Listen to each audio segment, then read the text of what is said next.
TKN செய்திகளுக்காக புதியவன்.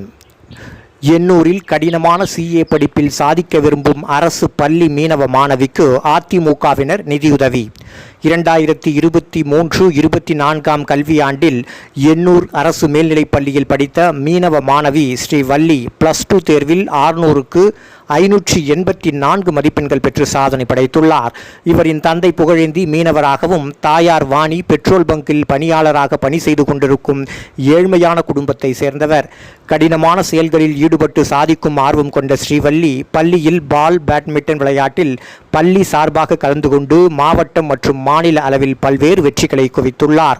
விளையாட்டுப் போட்டிகளில் கலந்து கொண்டு வெற்றி பெற்ற நிலையில் படிப்பிலும் அதிக மதிப்பெண் பெற்ற சாதனை படைக்க பள்ளி தலைமை ஆசிரியர், வகுப்பாசிரியர் மற்றும் விளையாட்டு பயிற்சி ஆசிரியர் உதவி செய்ததாக தெரிவித்துள்ளார். +2வில் அதிக மதிப்பெண் பெற்றதைத் தொடர்ந்து கடினமான படிப்பாக உலக அளவில் விளங்கக்கூடிய CA படிப்பில் சாதித்து மீனவ மாணவியாகிய தான் உயர் பட்டம் பெற விரும்புவதாக தெரிவித்துள்ளார்.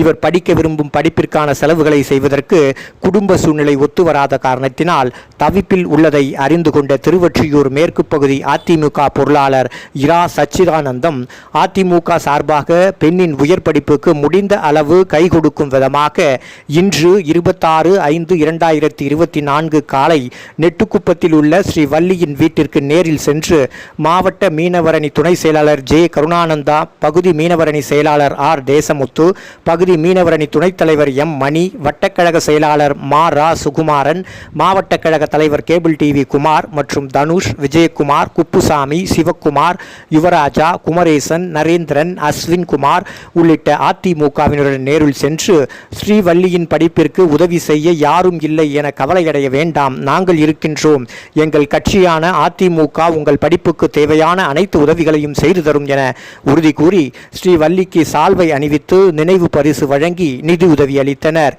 நிதி உதவியை பெற்றுக்கொண்ட ஸ்ரீவள்ளி தனது துயர் துடைக்கும் விதமாக அதிமுகவினர் செய்த உதவிக்கு தாய் தந்தையுடன் நன்றி தெரிவித்தார்.